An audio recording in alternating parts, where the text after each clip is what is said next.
من جاء بالحسنة فله خير منها وهم من فزع يومئذ آمنون ومن جاء بالسيئة فكبت وجوههم في النار هل تجزون إلا ما كنتم تعملون إنما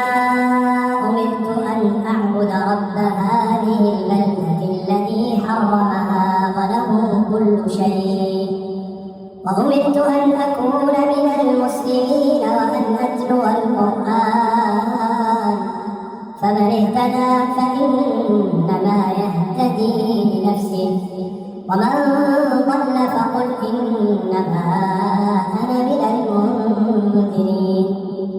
وقل الحمد لله سيريكم آياته فتعرفونها وما ربك بغافل عما تعملون